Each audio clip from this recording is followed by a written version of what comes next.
Hello, everyone, and welcome to the High Sensitivity Gaming Podcast, episode 111 or Ooh. 111. Thank you for listening. If it's your first time here, we talk about video game and movie news as well as what we watched or played over the week. My name is Barry, along with my co host, My name is Craig. and let's get into what's always like with my co host, Craig, the news, because they're Yes. always together here. Yes.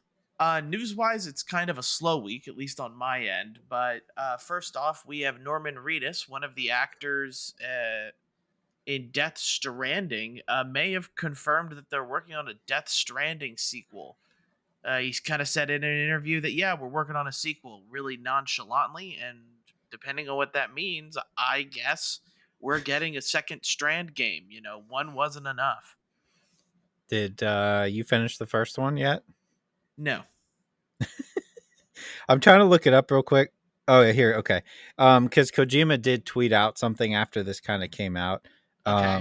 And he literally said, uh, the translation says, "Go to your private room, my friend." So I don't think he's agreeing with Norman saying that, or maybe he didn't want the news to be out there yet. But it kind of comes across as like, please be quiet. Yeah, maybe. I would like to finish Death Stranding at some point, but with Yep. my backlog the way it is, like, and who knows, like, unfortunately for me, I really don't feel like buying Death Stranding, so Right. I'm hoping it comes in the new PlayStation Plus. I really haven't seen, but I'm all I can do is hope that it does, and then Yeah. that way I probably get to experience the game in a little bit better, frame rate wise, and I know like the director's cut also added a bunch of like making the game easier as well. So maybe that's what I need to do to get back into Death Stranding. Yeah, something needs to happen to pull me back in. Yeah, like that, the PlayStation Plus thing coming out. Like I was eyeing up Ghost of Tsushima. I saw was on there. Yeah, the director's cut because I Yeah, plan on getting that as well. I plan on playing through that. yep. So I thought, that might be the perfect time since I bounced off that game so quickly when it first came out for me to Yeah, kind of jump back in and give it another shot. Hopefully they do put Death Stranding on there because I would definitely try it again. yeah. So would I. All right. So along those lines, this actually ties directly in here. We did get a long list of games that were supposed to be in this collection, depending on what tier of the PlayStation Plus you subscribe to. But also, it is not officially confirmed, but it looks as though the PlayStation 1 Classic games will be available to purchase individually if you do not want to buy the subscription. So I guess that's good news if you want to own them digitally.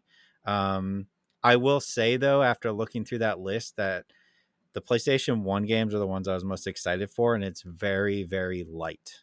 Okay. There's not a whole lot in there. There's probably, I want to say, between like 8 to 12 games, maybe. Yeah, I guess that makes sense. Like they were hoping that people who originally like were interested in the PS1 stuff probably got their PlayStation Classic, Yeah, and they which I have. discontinued that. Yeah, and so Yeah. do I. Yep. So there's a benefit to having at least the PlayStation Classic still. Uh, but I maybe they end up growing this eventually. I think they want to. I think they're trying to start off light to see like what people are playing. Like, is it PS1 games they're playing? Is it PS2 games they're playing or PS3? Like, what are people diving into more that maybe we could, put more resources to? Right. That's really my only thought about it. Because, I'd be interested to see the numbers on people who like subscribe to this. Like, for example, the Nintendo like Online Plus program. How many people are actually like playing like Ocarina of Time on that or, Yeah. Kirby 64? Like Yep. people always want it, and there's always a bunch of people that like play the game once or something, but then never end up playing it again. So there's a bunch of question marks as to whether or not like a lot of the times people clamor for the remakes, and then once you get it, you play it once and you never do anything about it again. Yeah, like I know with the Nintendo one, when that first came out, I know a lot of the speedrunners from Mario 64 tried it and they were like, "Oh, it's not as responsive." I Yeah. feel like with the PlayStation side of things, like the PlayStation 1 games, there's siphon filters on there, which I Yeah. mean, I love that game, but I guarantee you I'm going to play that once and be like, oh, yeah, this doesn't hold up. Yeah. As I kind of like went through the list, I think the only one that I'm excited to play completely through is the PlayStation 2 version of Dark Cloud, which is actually like the PS4 version or something. I don't know. But Hmm. anyway, I have that game on PS2. And I like to play it, and I'll just be like, yeah, I'll play through that again. But other than that, I think a lot of it is going to be like you play it once for 10 minutes and probably never touch it again. Yeah, exactly. Next up on my end is going to be Obi-Wan to Fortnite. It is again another Disney partnership with Fortnite, but we're getting geared up for at least the next new Obi-Wan Yep. show. And on top of that too, I kind of realized the other day, and I realized this because I'm trying to watch Stranger Things. Like I never watched it. I watched like season one, but then never got into the rest of it. And I didn't realize that kind of Netflix and Disney are kind of trying to go up against each other with Stranger Things, and ends up putting out their new season, and then we also have Obi-Wan coming out as well. So there's a lot like Hmm. going on in the streaming world now, and plus we've got Sonic the Hedgehog 2 coming to Paramount Plus tomorrow, or the day Yep. when this releases on for the podcast today. Yeah. Yeah. It is interesting. I mean, the good thing about streaming and not like in a theater is they are competing, but most people are probably going to watch both. I mean, I know I'm going to watch both. I'll be there, Stranger Things, Obi-Wan, day one, watching that stuff. But yeah, Obi-Wan in Fortnite, I guess. Okay.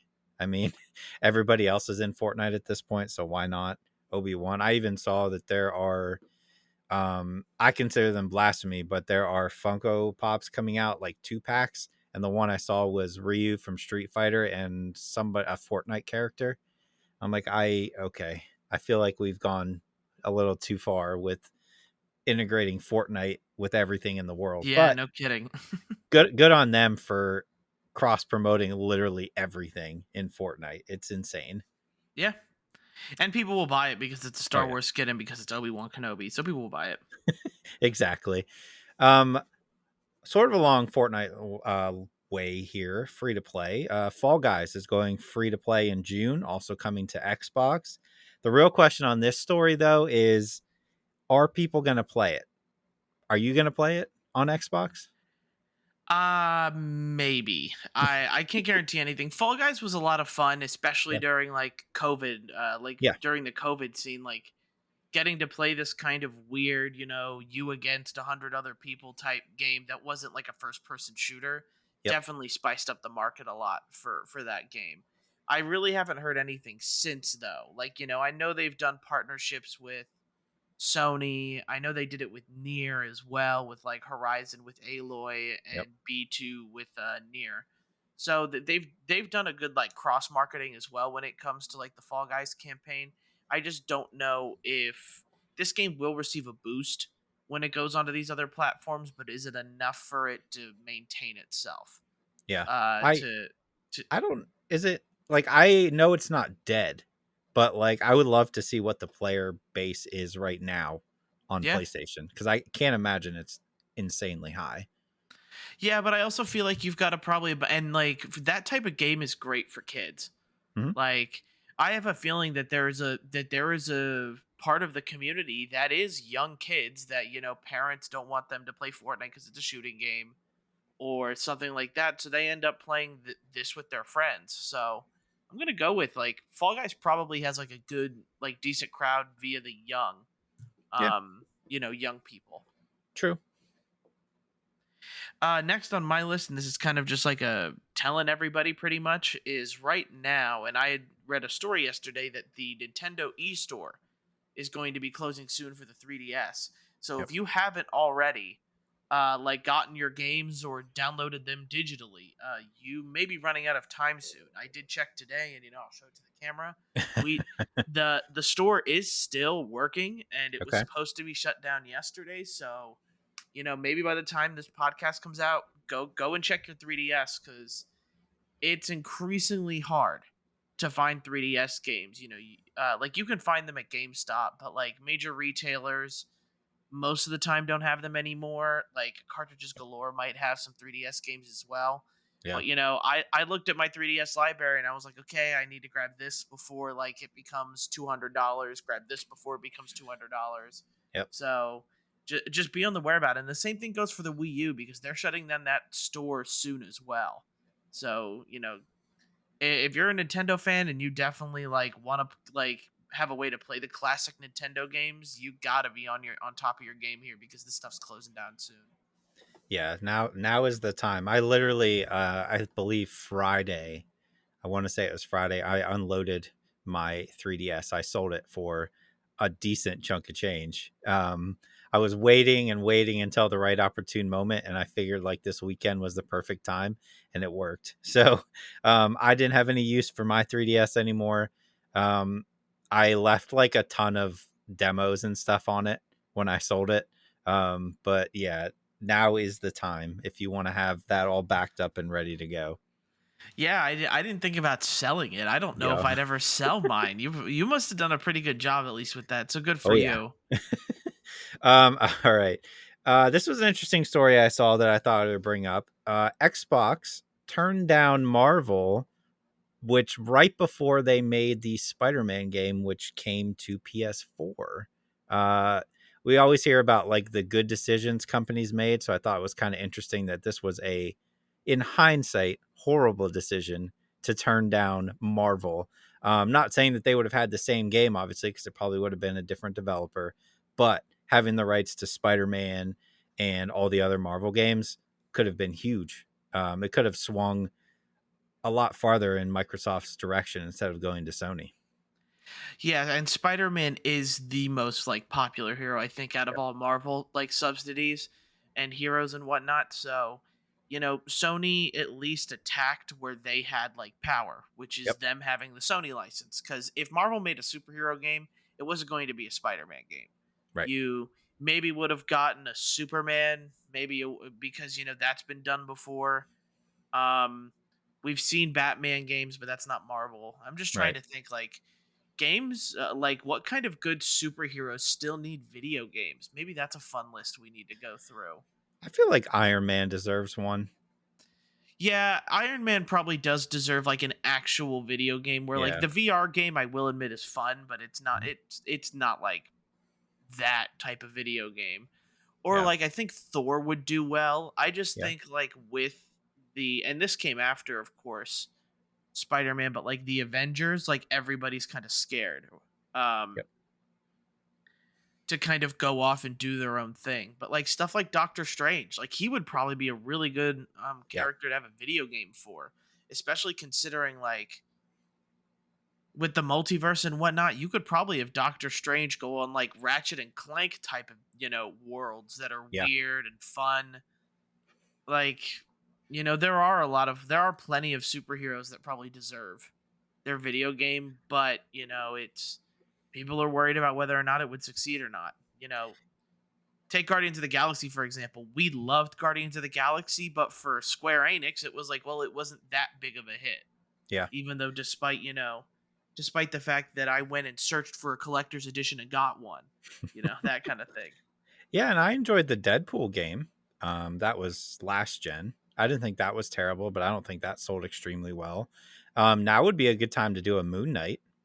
That could be Probably, cool. yeah. Yeah. I'd be all about that. Especially like interesting narrative wise, what you could do with that. Yeah. So, especially with the multiple personalities. So, yeah, I agree with that. And speaking of, again, Ooh. like Disney and stuff with them, there are reports that maybe EA is looking to sell a story from Kotaku that was written by Ethan Gatch. So please go ahead and read his story on Kotaku.com. But there is word that EA is looking to, whether to merge with a new company. Apparently, they were in talks with NBC Universal. The price was too high, so they decided not to do that. But it was strange for me to hear, that EA wants to sell, but in retrospect, you have their license of Star Wars of expiring in 2023. So after that, they can't make Star Wars games exclusively. And then you have EA's partnership with FIFA ending as well. So, two huge games for them, like the follow up to whatever Fallen Order decides to be, and EA Sports FC. Now you don't have the licensing for that kind of thing. So I wonder truly what is going to happen because you have Madden games continuing to get bashed every year. NHL, as much as I hate to say it, is a dying game and it's been Yep. dying for a while. So, do we see a timeline here where EA is bought by Sony or Microsoft, and then you have like, because we've already seen it with the MLB games where like the PlayStation logo comes up when you're on Xbox. Like, does Sony or Xbox just pick up EA for the sake of grabbing, grabbing an exclusive experience or something with those consoles? It's I'm very interested to see where it goes, because you'd think EA is fine when it Yeah. comes to like especially their microtransactions, but I have a feeling that like people are, and Battlefront kind of showed it too. People are not like, they're starting to become, I guess the word is more woke to to like the Ultimate Team and the using real money to buy players, the all of that. People are becoming more aware and starting to hate it more and not wanting to play those game types. So, is EA not doing as good on those things as they would expect? Yeah, and they had Battlefield, which tanked. Yeah, tanked. Um, Yeah, that's right. yep. Yeah, Battlefield did as well. I would think, I mean, logic to me says that Microsoft would buy EA, but I'm only going off the fact that they already have the tie-in with Game Pass for EA Play. So I think that would make the most sense, but also would be kind of funny if Sony swooped in and bought EA and then took that away from Game Pass. Not Yeah, that for there's sure. like, not that there's like an insane amount of great games on Game Pass from EA, but there's a decent, the Need for Speed, the sports games, the Star Wars games, Fallen Orders on there. So yeah, I mean, it'll be interesting to see what happens. I never would have thought in my lifetime that EA would sell themselves to another company, because they were such a huge staple of my entire gaming life. Yeah. It's just weird to see them struggling as much as they are. Yeah, I absolutely agree. But that's it for news stories for me. Do you have anything else? I have one, and then I have like, it's not really a news story, but I have to bring it up. Go ahead. So the last news story is the Resident Evil series coming out on Netflix is said to have flashbacks to the games in parentheses here, so multiple. So I think that's a good idea, and I know we're going to talk about it later, but I bring that up to kind of say, do you think that at the end of the day, when this comes out, the Resident Evil series or the Halo series will be the most faithful to its source material? Well, I have to say it's probably going to be like the Resident Evil. Like, We don't, I mean, they could totally botch it. they could, but I just have a feeling as well. Like, you have a lot more history with Resident Evil, and I think a lot more creative freedom, Yeah. where the characters aren't the same throughout all of the games. Like, and it's the same thing with Halo. They're not the same, but Mhm. Master Chief is kind of the resounding thing there. So yeah, I think Resident Evil, will it be better? I have no clue. I Right. like, with how video games and TV series are going right now, my expectations are probably Low. as low as they'll ever get. Yeah. So, Yeah, that's true. Yeah, it'd be interesting to see. I am like, from the trailer for this Resident Evil series, it looks decent. But I am not going to get my hopes up. And maybe I'll be surprised. I mean, Netflix has the pedigree there with Stranger Things that they should be able to do this type of science fiction horror with Resident Evil, but we have to wait and see. yeah. And then the last thing, which this is not a news article per se, but I have to bring this up. If you remember a while ago, one of the days we were talking about movies or TV shows that we watched, and I brought up that I watched on Netflix Sunderland Till I Die. Yes. You remember that show? Hmm. I had to take the time out of our podcast here to go out of my way to say congratulations to Sunderland, because they just got promoted to the Championship League. It's been a long time coming, but I was so excited. I actually got to watch that game because it actually broadcasted finally. That's the first game I've been able to see live of theirs ever.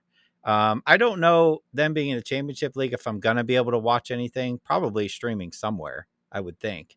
But just a little bit of hope for that one football club that I latched onto. So congratulations to So them.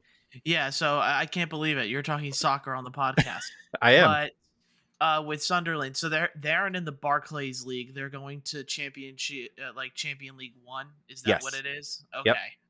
All So they're right. not So quite to the top yet. but compared to where they've been the past 4 or 5 years, it's a big step up for them. Yeah, wow, that is good news, and it's just nice to hear that Mhm. you're like that kind of excited for a team where like all of my Right? team, my teams just disappoint me. So It's it's true. good to hear some sort of good news there, and those games will end up like you'll see more of those getting streamed for sure Yeah, because because there's I more money know in licensing rights. um, Paramount, I think, has streaming rights to one of the leagues, right? Yeah, well, Paramount does have some of the Premier League games. I'm not sure how much of the Championship One League Right. is going to end up getting streamed, but like there's just more money in those licensing Right. agreements there, so you may end up seeing them because I know Paramount's also doing like the international games, Okay. some of the international friendlies this year so far. So they're soccer is being streamed a lot more than ever before. So hopefully, you get to watch Sunderland play more. I hope so. That's my goal, to actually be able to watch them and not just like check the highlights. Even if that means I have to get up at god awful times in the morning to watch it, right? Yeah, so that's the thing about soccer is the god Yep. awful times. That is for sure, 100% It's true. the thing there. I'm usually watching. I'm usually like drinking coffee while watching the soccer games. All right, so we're gonna go ahead and head to games this week, which for me, I can't stop talking about Vampire Survivor on Game Pass Yes. and Rogue Legacy 2 Okay. is the two games that I've been playing this week. Did How about you you? did you finish Horizon? I'm getting close. Okay. Um, it this week was a little bit slower with for me for Horizon because to be honest, like I would play Horizon for like 4 hours straight, Yeah. and then I'd come up to my computer and play Vampire Survivor Yep. Yep. Me too. for 6 hours. It's bad. Yep. All right. So I also played a ton of Vampire Survivors.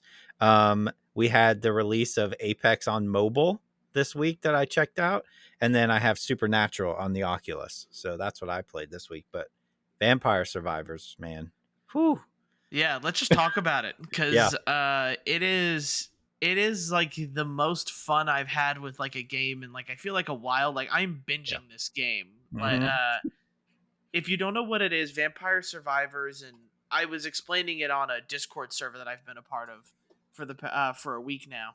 But it's an arcadey bullet hell or enemy hell type game with heavy Castlevania vibes to it. yep, Um, Kind of the main thing is that you get to pick a character. Some characters start off with different weapons and different abilities, and you're kind of just trying to kill enemies, collect XP, upgrade to get random items, and make it through an entire level if you can. I still have yet to make it 30 minutes through an yeah. entire level. I've think I've lasted like 18 or 19 minutes is the longest I've been able to get, but then I always end up dying somewhere around there. But like, what's your longest time in the game? I don't know. It was somewhere around there, 18 to 20, somewhere in there. I think the highest level I've gotten is like a little over 40, Yeah, something like that. I'm on the third level. Yeah, the third. Um, but yeah, I mean, I saw everybody talking up the game, and I was like, "Oh, it's on Game Pass. I'll download it and I'm check it out on so my glad computer." I waited for it for Game Pass. Not that it's a bad deal on Steam; Right, it's only $5, right, but it is. It is. I love this game. right. And like first impressions, I was like, "All right, I'll try this out." Everybody's talking it up, and like I turned it on, and I'm like, "Oh, I don't even control any of my attacks. They just go automatically." And I'm like, "Oh, this is." I'm just. They just keep coming. And I just kind of walk around. This is boring. And then like 2 hours later, I'm like, "Oh, never mind. Yeah, This is fantastic."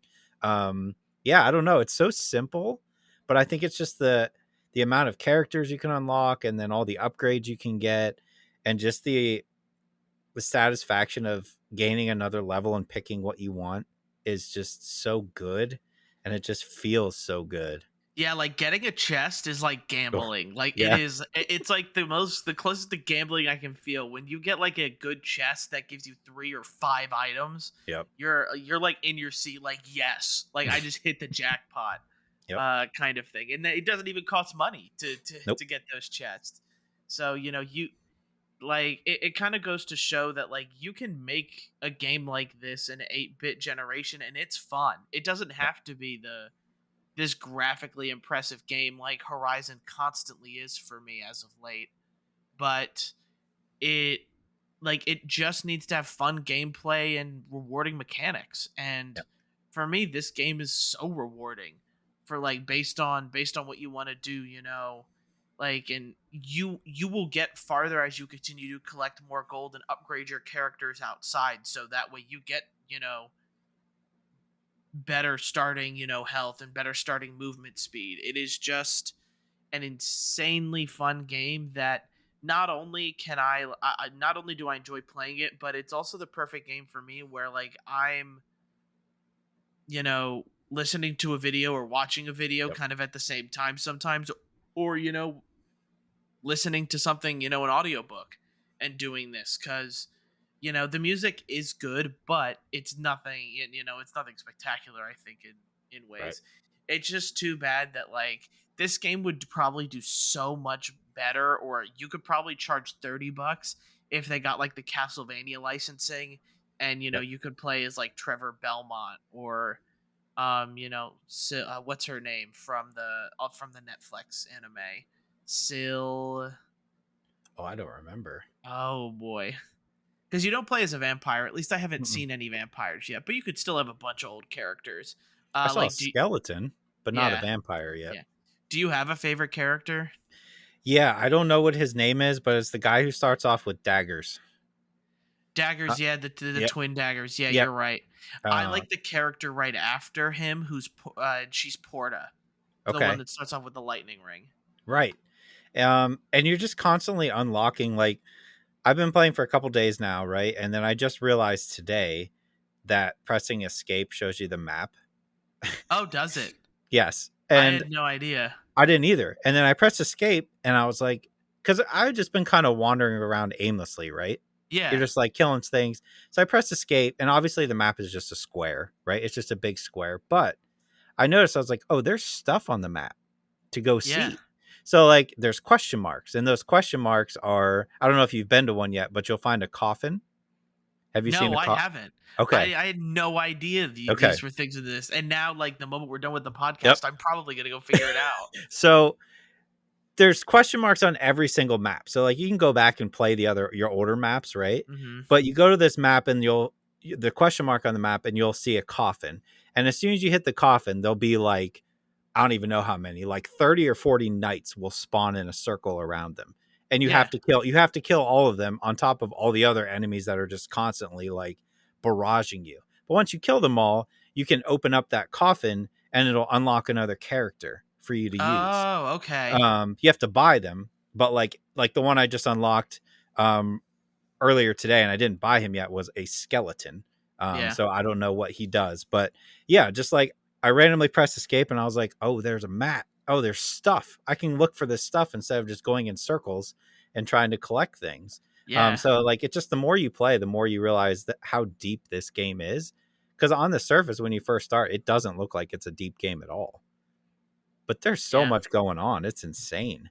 Is this one going to end up somewhere on our list, I think, at the end of the year? I think it will. Yeah. I just love the fact that I'm crafting my own builds for a lot of these characters. Garlic is OP. You Yep. got to get the garlic. Yep. Uh, I like the magic. Bible. Yeah, That spins so around you. I haven't used a lot of the Bible, but Yep. magic wand is literally a must-have. Yep. So there is so much fun to these weapons, and eventually when you upgrade them enough, they get to their next stage. I was able to get the magic wand to level 10, Oh, and wow. it became like a machine gun. It was just constantly just shooting everywhere. Mhm. So it was just a really fun time, the sense of discovery in this game, and it's even better apparently with the map thing that I had no Right. clue about. So there is a lot of discovery to find in this game, and a lot of fun to be had. And just don't judge the game by what it looks like. Right. Just give it a shot, because it definitely deserves it. Yeah, and it's not officially, like in quotations, officially out yet. It's still in game preview. I Yeah. would assume that this is going to hit consoles as well. I would think. Yeah, this is a perfect console game Yeah. for sure. Yeah. It would be funny at the fact that you're probably playing this game while eating something, because you can probably control Yep. everything with one joystick, and then you press A occasionally to Yep. select which power up you want. So it's not a bad idea. Yeah. I would just imagine that it will be. It would make sense to drop it on PlayStation, Xbox, and Switch. Like this would be great on the go. Yeah, it would be. Um, as long as the Switch can handle it. I'm assuming it could. It might get a little slow when you have like, because there's times when there's like hundreds of enemies on the screen. Yeah. It's insane. Yeah, it's daunting for sure. But a fantastic game. Yes. One that caught a lot of people by surprise. Yeah, I agree. What else did you play? So Rogue Legacy 2, Metacritic's must play game at 90%, and a lot of the times I feel like I agree with like these types of games. I haven't been having as much fun with Rogue Legacy as I thought I would.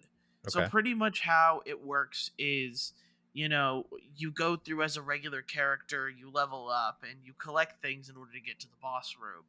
But when you die, you get to take like, instead of like a random or like just respawning, you get to take like the heir to whoever you were playing as, and you get to pick one of three or four occasionally, and they have different powers. So kind of each time you're going through the game, you kind of have this. All right, this character has these abilities. I should be doing this play style, or this character is an archer. I should be fighting from more like farther away instead of up close. So there's a lot of like nice random customization to it.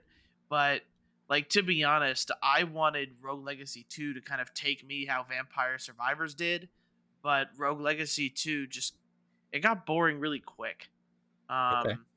I ended up playing like 3 hours of it, 4 hours, and I just find that it's just not what I thought it was. I thought it was going to be a lot more exciting, but as of right now, I'm just not seeing where all of the hype came from for this game. And I like roguelikes, I loved Hades.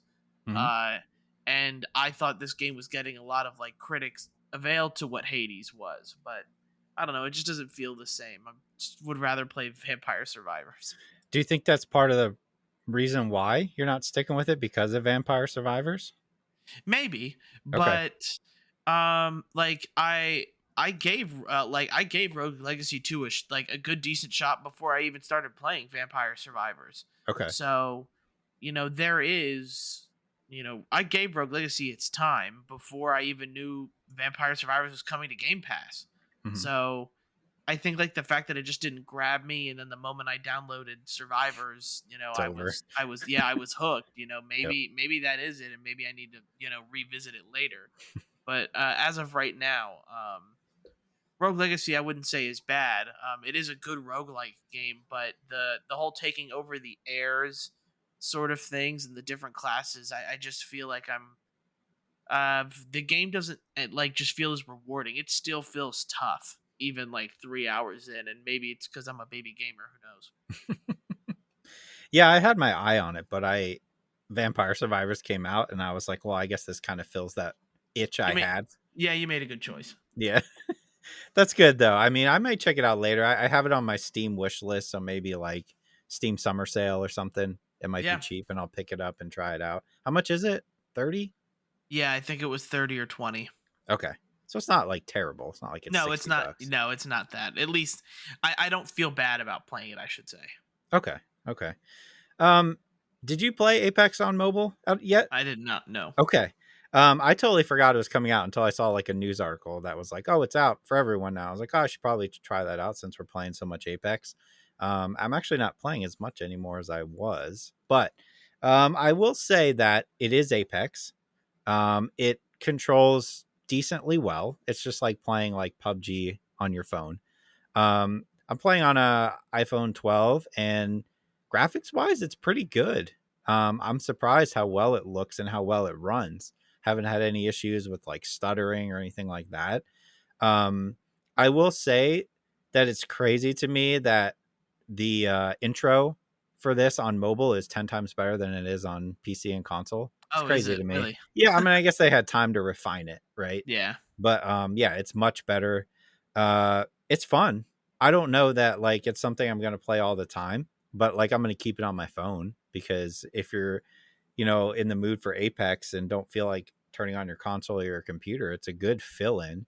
Um, I don't know if you could connect your controller Bluetooth, probably, but that kind of defeats the whole purpose at that point. You might as well just play on console at that point.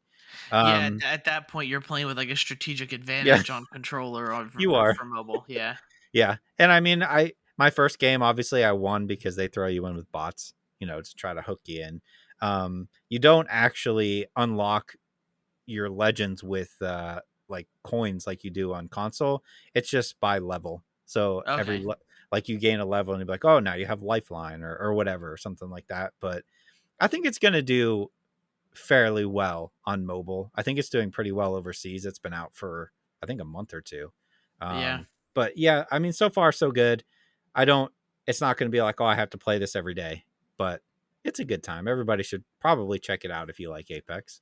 Yeah, it's like when Fortnite came to mobile, and it was Yeah, like, yeah, it's Fortnite. It's yeah. just that there are I guess definitely that's probably the highest praise for it to be like, yeah, it's Apex. yeah, You know what I mean? Like it doesn't feel any less than it did playing it on console or PC. It feels the same. yeah, and they have an exclusive character because it's like a whole other studio that's working on it. Right. So like you will get different experiences just based on the fact that they're different heroes or legends or champions to play as.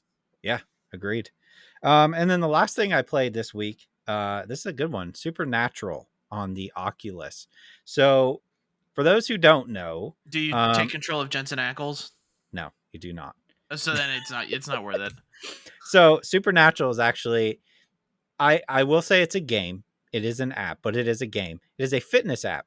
Um, Hmm. so for those who don't know, I work from home now, right? I don't get that exercise that I did when I was going to work every day.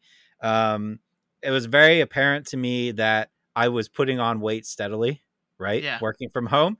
So I was like, I need to figure something out. And I had heard about Supernatural on the Oculus. So gave it a shot. You can do like a 7-day free trial. I believe it's $15.99 a month. hmm, Um, but that being said, there's a couple different things you can do in here. They have like weekly workouts that you can do every day, and it'll be like, all right, today's arm day, today's leg day, today's abs, all that. And there's kind of two main different modes you'll do. One is pretty much like Beat Saber, right? You're yeah, going to have the arrows, you're going to hit them, you're going to dodge. And then they have boxing, which you're still punching and doing what you would in Beat Saber, but then they have like little lines that you're supposed to like bob and weave to get around. And then they have meditation that you can do as well, and like stretching, yoga, that kind of stuff. For me, what I think works so well is one, they're updating it all the time with new yeah, stuff. Licensed music. So you can find pretty much any type of music that you're into. You could find a workout to it. And the trainers are great. They're fantastic. They keep you motivated. They keep you entertained, which is huge. Like when I'm doing a 30, 40-minute workout, I want to not realize that I've been doing it for 30 or 40 minutes. I want to be yeah, like laughing, having a good time. And I think that it's phenomenal that it's done that. I've been having a blast this, like I've done it for 8 days now. Think I'm down like 4 pounds, something like nice. that. So it's working. I will say that like when I get done and I take that headset off, I am like dripping, like just Sweat, yeah, dripping. What's nice is like when you think about like how sweaty your Oculus is going to get, right? It's disgusting. When you do sign up for like the free trial, they literally give you a code to get a free, I don't even know what it is, but I just got it today. It goes over like the foam yeah. Okay. to keep it from getting soaked with sweat. So Oh, it's okay. like $15, but they'll send you a code and you can get that from their store and they'll just ship it for free right to your house. But yeah, I've been having a blast with it. I can't, like, if you're looking for some type of like something to do from home, I think this is it. It's, I've been having so much fun, and I'm going to stick with it. We'll see how long. But I mean, for $16, that's about the price of a gym membership, right? Yeah, Uh, yeah, it depends on where you're going for sure. Because like yep. Supernatural definitely has it. It's been a very popular VR game, and kind of the Yep. biggest deal about it has been the fact that like it costs $16 a month Right. to play. But when you're a company that needs to get like music Yep. licensing, like you have to charge that much. Yep. And that's kind of the difference between Beat Saber and Supernatural, where Beat Saber comes out with DLCs for songs that you might not even like. Let's be honest. Like Yep. Beat Saber doesn't have a lot of songs that like I personally want all the time. But that's the thing with licensing agreements. Supernatural can have like those newer songs or some of the classic songs as well because you pay for it. Yeah. And I know the instructions have always been good Yeah. with that app. So if I would say, like, if you're not looking to like get a gym membership, let's say you don't want to go out to the gym or something like that, but you have like a VR set, Hmm. I truly do believe that like Supernatural is like the best alternative Yeah. to like going to the gym, because it is a workout and it's like being in a gym. Yeah, and I mean, my biggest problem with working out is I hate it. I don't Yeah. think some people do like working out. I hate it. So like I need something that is in my mind a game, right? Like I need to Mhm. trick myself into being like, "Oh no, I'm playing Beat Saber." Or something like that. You know what I mean? But yeah, like there's been multiple nights this week cuz like I do it in the basement, right? I can't Mhm. walk up the stairs because like my legs are dead. I'm like crawling up the stairs and that's a good thing. But yeah, I've been having a blast. I'm gonna stick with it. I will throw out there, like, if anybody has an Oculus, is like, $16 is, I mean, it's a lot, right? Like that's a decent amount of money to throw down. I do have some 30-day codes, so I can throw those out to people if anybody's interested. Hit us Cool. up. We'll get them out to people. But yeah, definitely check it out. I think it's fantastic. Yeah, definitely hit us up, and I'll contact Craig, or Craig will contact Yep. you, and we'll hand them out. But that's it for games this week. We then have movies, which for me, I watched the Chip and Dale movie that came out on Disney Plus, Yep. the Halo season finale, Yep. season 1 of The Flight Attendant Okay. on HBO Max, and I finally get to watched the anime movie Belle. Bell. Never heard of it. Belle. I also watched Chip and Dale and the season finale of Halo. I did watch Secrets of Dumbledore. And then I watched Everything Everywhere All at Once. All right, so I guess should we get Barry's anime corner over with? Yes. Is I want probably to what know we what should this do. movie is. So this Bell movie is, and I'm bringing it up now just so I make sure I have it all right here. Um, the director is Mamoru Hosoda. I hope to God I pronounced that right. It would just be so bad if I didn't. But he has a lot of movies that he's done. He's done like Digimon movies, The Boy and the Beast, Wolf Children, Summer Wars. These are all like pretty good anime movies. Bell is his newest one, where I want to say it's this kind of hybrid of a VR take of Beauty and the Beast, and Okay. also like with also this balance of real world. It's where this girl I'm let's see here. I don't know why I'm blanking on names already, but it's probably because they're all in Japanese. That could be it. So let's see here. Um let's see. Suzu, that's her name. She's a high school student who kind of suffered trauma when she was younger, and she lost the ability to sing in real life. Okay. Like it just brings her so much pain that she can't sing. In this movie, there is an app called You that you plug in these headphones, and it kind of like it's supposed to take like a biometric like pictures of you. Like let's say you posted video like photos to Facebook, it takes those photos and creates an avatar based on that. So she ends up kind of being this like really pretty avatar, really pretty avatar type girl that she names Belle, and she can sing in this world. And but within months she becomes an omega superstar on this app. She is like singing concerts in front of billions and hundreds of people that use the app, and you end up kind of getting the storyline where there is like the Beast who lives in an abandoned castle and is hard to get to. Okay. Like it's kind of really like it's kind of cheesy, the comparisons that you get with like Beauty and the Beast in this Belle movie, but there's also this balance of like all of the real world stuff. So as a regular high schooler, there's drama with like relationship stuff, with who likes who and whatnot.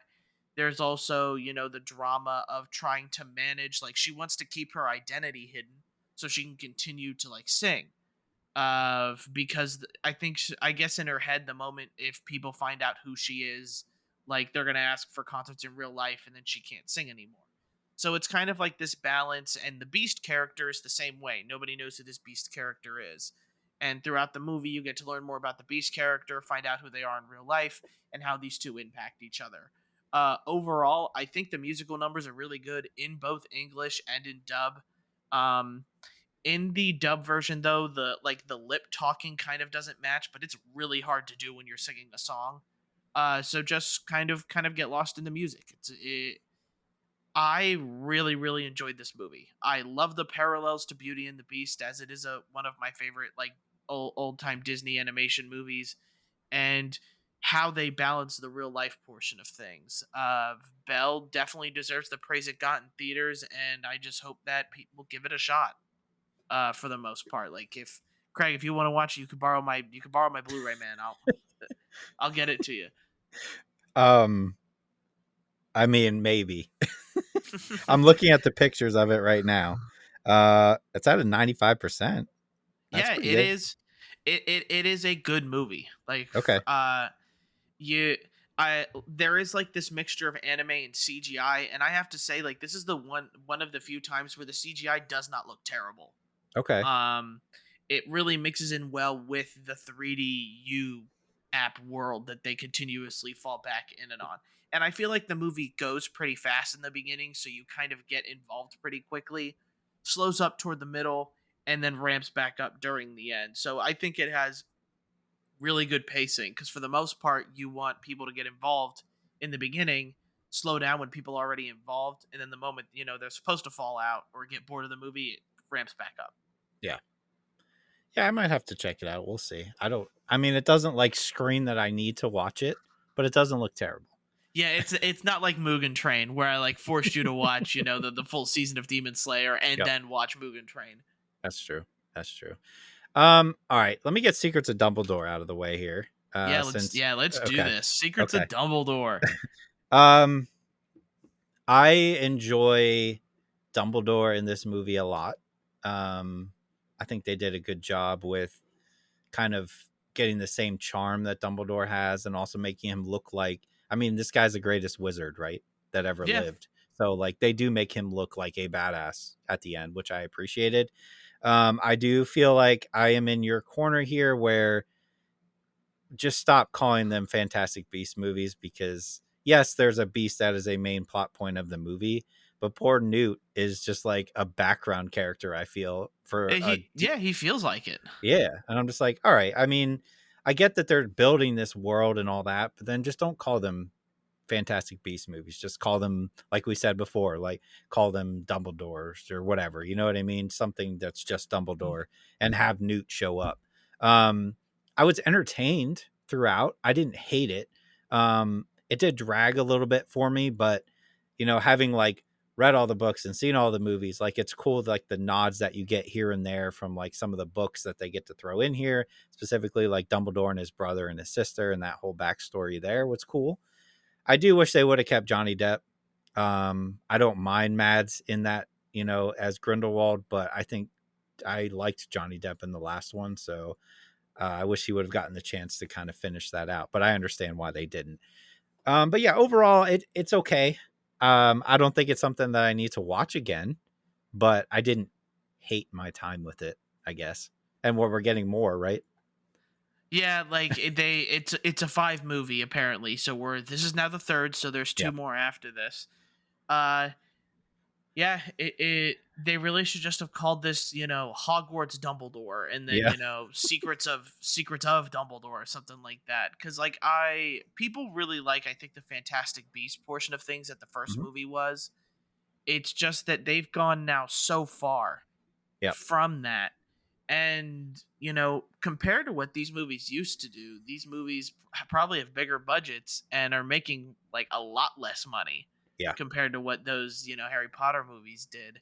And that just goes to show, like, despite how much like you could put into like a franchise where, like, yes, these movies are inspired by the Harry Potter books from the minds of J.K. Rowling and everything, Yep. you still have to make a good story. You still Hmm. have to make it engaging for the audience, and you still need to show some sort of effort to want to make a good story. Look at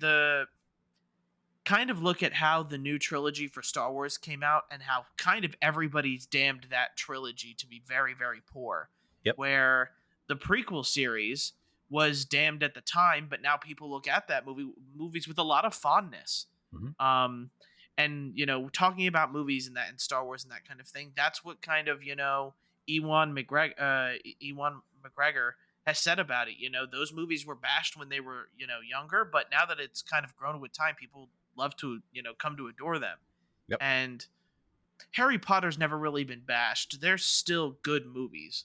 And they do a really good job, but where at some point does the Hogwarts legacy or Potter world type thing finally hit its stride with how it's making movies? Yeah. Yeah, I mean, I'd be okay with them just making it like like you'd call these movies like the history of Hogwarts or something, you know? Yeah. Um, but yeah, I enjoy all of the characters in this movie. I think they're all great. They all stand apart and like, they all do a good job, but just as a whole, they're not really given a whole lot to do. Yeah. It's mainly Dumbledore and Grindelwald, and that's about it. But I mean, they're gonna keep coming out, and we're gonna keep watching them. So I guess that's what they want at the end of the day. Yeah, I think though at some point, like, they're gonna have to realize that they have to actually start making good movies Yeah, if they want to keep it going. Budget for films don't go down; they go up, it's true. especially with a franchise like Harry Potter and Hogwarts. Yep. So next up, I want to talk about is the Halo season finale.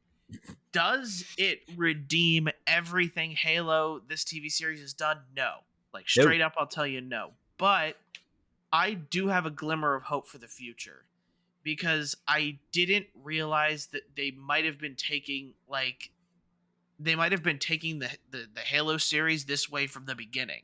Yep. Where, and we bashed it all last week. Yep. About how this Master Chief does not feel like any Master Chief we've seen before. And without spoiling into things, at the end of this, I feel like we're okay. I think we have an idea, and maybe we're starting to get the Master Chief that we know. Yep. So maybe now we kind of have like this attachment to Master Chief. Not that it's so much an attachment, but an idea of who he is before everything changes. Yep. So I thought the fight scene was pretty good. The first person was cool. Yeah, as well. The first person, I will say, like, there's a part of me that's like, you should stop doing this. Like, There was a lot of it. You don't have to do the first person stuff. Like, I get it. Like, you guys are trying to make callbacks to the game. Yep. But kind of the whole capturing of Halsey thing, I think, like, this episode stays pretty fast paced, and I think that's for the best. Yeah. Quan is completely out of it. A-okay with me. Don't need any more of the Quan storyline. I'd appreciate it if we probably dropped that and just went to like the Spartan team based missions based through here on out. But it doesn't make up for all the wrongs that this has done, and it's still a pretty meh. Yeah. I think like my main issues with the show were for the most part taken care of in that last episode. One, I feel like you needed more Cortana, and we got more Cortana being Cortana. It's the same voice actress, and she's doing what she does best. And the other thing that I needed was and I'm sorry I don't know his name, but the actor who's playing Master Chief to shut up. And we do get that at the end. I don't know. I just feel like the strong silent type works well for Master Chief, with Cortana kind of walking him through everything. That's what we like in the games. That's what they give us in this last episode. I do feel like you could probably watch the first episode, maybe the second episode, and the last episode, and be okay for the next season. Right? Just kind of like gloss over the rest. Yeah, I guess the only part would be McGee, or McGee might end up being a little bit confusing to a lot of people and why she's important. Right. But yeah, no, I see it. You might have to watch episode 6 or 7 and then go to the final episode in order to get the true stuff. But Do you think they're gonna get a second season though? it has been greenlit for a second season. Okay. It just Okay. hasn't. They haven't started production yet. So I have a feeling that like a lot of the times they've already started production on these types of things when you're greenlit for a second season. Right. So I think they wanted to wait for the finale, and I think they're going to actually take like the criticism that they get from it and maybe make a better I hope series so. out of it. Yeah. I do hope so because, like you said, I do see some promise after this last episode, but I still think like if you step back and look at the whole season as a whole, I just think it's bad. Yeah. But I have some hope that they can kind of correct it for season 2 and give us what we actually wanted. Hmm. I absolutely agree. All right, let's do Chip and Dale. Yeah, Chip and I like Dale. Chip and Dale. All right, did you watch Chip and Dale as a kid? Yeah, I remember. I Okay. don't remember like as strongly as some other kid cartoons that I've watched, but Mhm. I did watch Chip and Dale. I do remember that as a kid. Okay. I did read, and I thought this was totally accurate, that this movie is Chip and Dale, but it's Who Framed Roger Rabbit 2, honestly. Yeah. Like it just is. Like I thought it was great. I thought it was hilarious. The amount of cameos in this movie are ridiculous, especially for somebody like me seeing like all these cartoons and stuff that I knew as a kid. I was a little disappointed that the other half of the Rescue Rangers really isn't in it much, right? Yeah. Chipper and I'm forgetting her name. I don't remember. But like they're kind of like at the end and you don't even see them that much. I think we could have used more of them. But Andy Samberg and John Mulaney are hilarious together. And I thought the story was, I mean, it was like a typical Rescue Rangers plot. But I think just like the amount of times I laughed watching this movie was insanely high. And I enjoyed it. Like I've watched it twice. And I wouldn't be opposed to watching it again. I think they did a great job. I want to see them do more of this with other cartoon characters that are out there. There's a ton that they could do. Yeah. Yeah, I like what this movie kind of does with like its self-aware portion of things.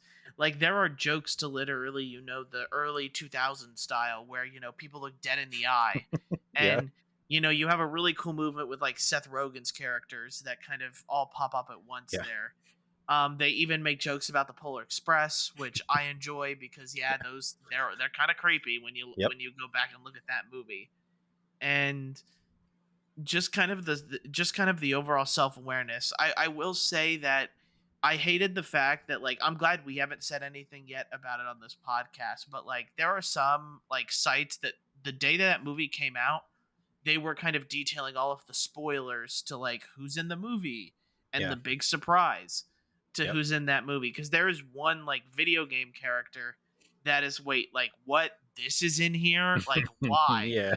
So, it's a really nice callback, and I like what they did with that character. But like the whole point of it being like that is because it's supposed to surprise you. Mhm. And if you're on social media, there's no way you didn't see it. Yeah. This 100%. week, because people were talking about it, and it just sucks that if you don't watch it like day of with these types of things, you almost never get to enjoy like kind of the full-hearted surprise that you get with some of the cameos. Yep. I really hope that this movie does well enough to do like a Who Framed Roger Rabbit 2 or something like that, because I loved that movie. Mhm. And like they should do something with it. It would be nice if they did something with Roger Rabbit again. But like I think all of the cast, I thought Will Arnett's Peter Pan was like fantastic. Yep. I like, you don't expect it to be the villain, but when you think about it, it's like, oh, this makes sense in this kind of universe. I will say I'm a little too young that I didn't get all of the references, like that tiger lady Tigra or something. Yeah. I That was have like the no idea. 80s. I Yeah. was gonna say I have no idea who she is. There was no way you could have ever found me figuring that out. Yeah. But they just do a really good job of like calling back to like Chip and Dale, like when you were younger as well. All of the marketing stuff, is one point kind of shown off there. Yeah. And it is a fun movie altogether. with how they did it, and I really enjoyed it. I for sure am with you that they should. I hope they do more of this.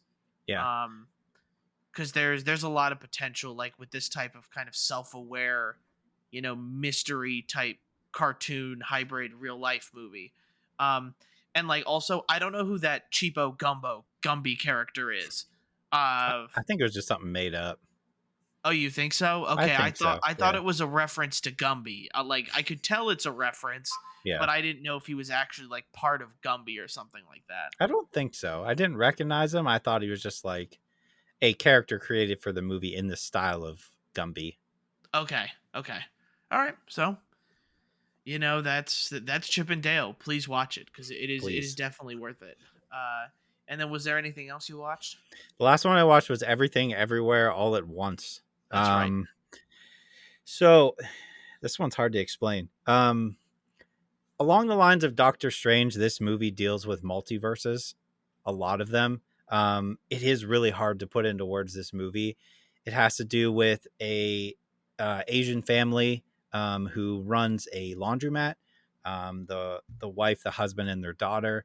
The main gist of the movie is they're trying to get their taxes together to go to the IRS because they're being audited, and then along the way she gets visited by another version of her husband from a different universe, who explains to her that there are millions of different universes out there, and the villain, who I won't spoil who the villain is trying to kill her in every universe, basically.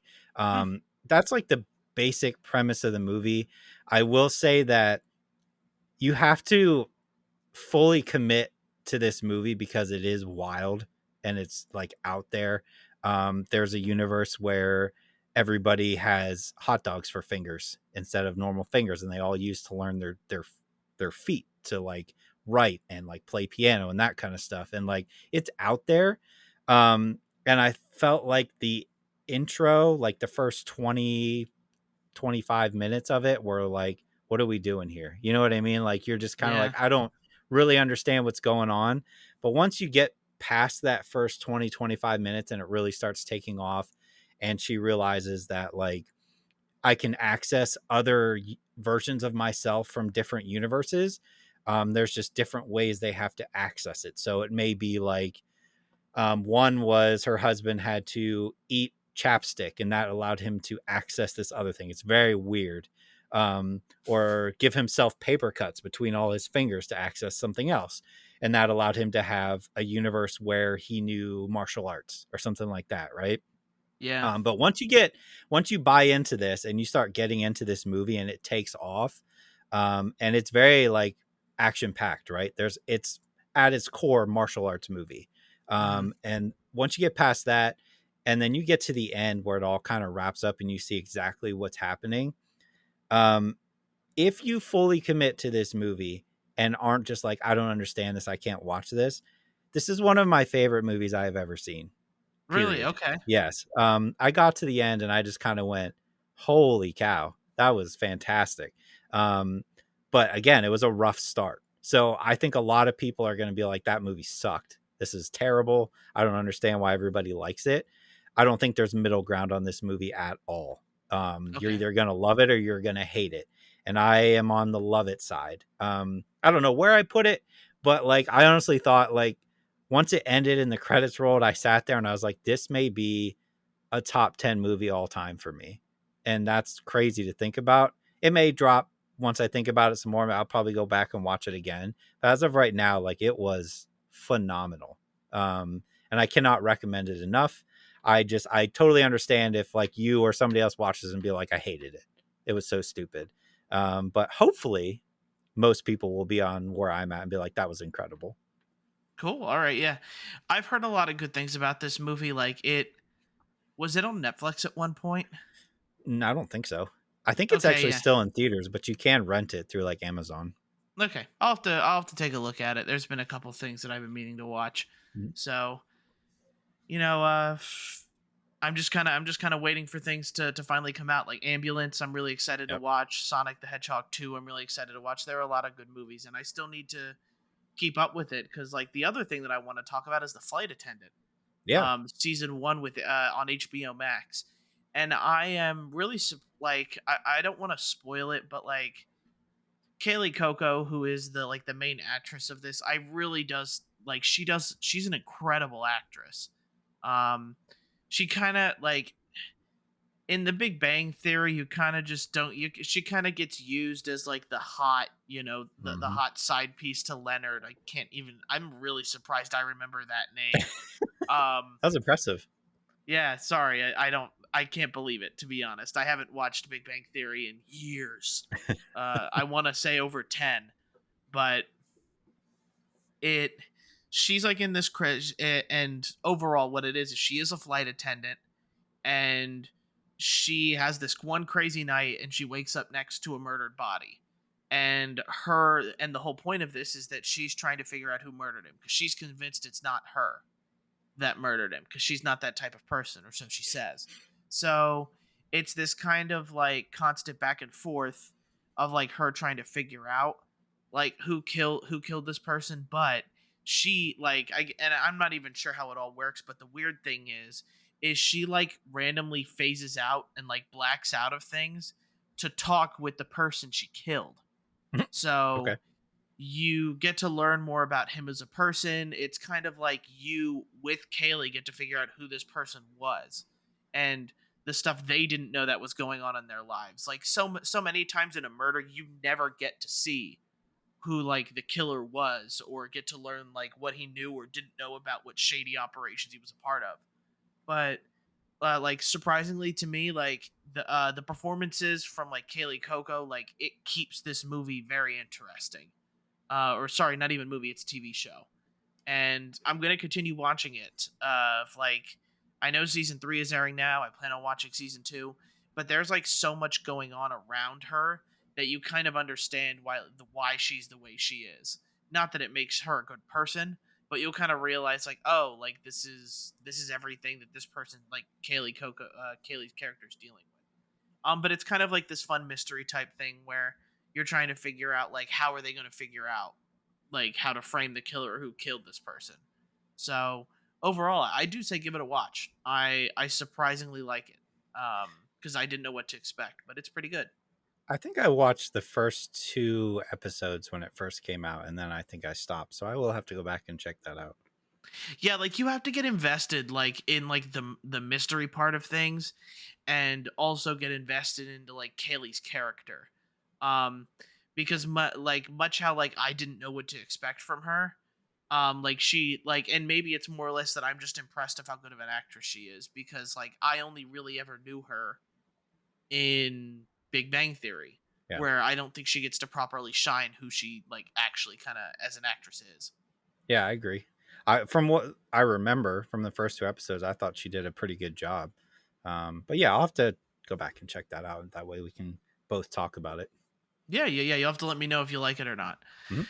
But that's going to be it for the podcast this week. Thank you guys for listening. If you're interested, we have a Twitter, Instagram, and a YouTube page that we're all still pretty active on. And if you're interested in getting in contact with us, you can email us at highsensitivitypodcast@gmail.com with any question, hypotheticals, or if you want to sponsor us, that'd be Sure. cool or whatever. It doesn't really matter to us.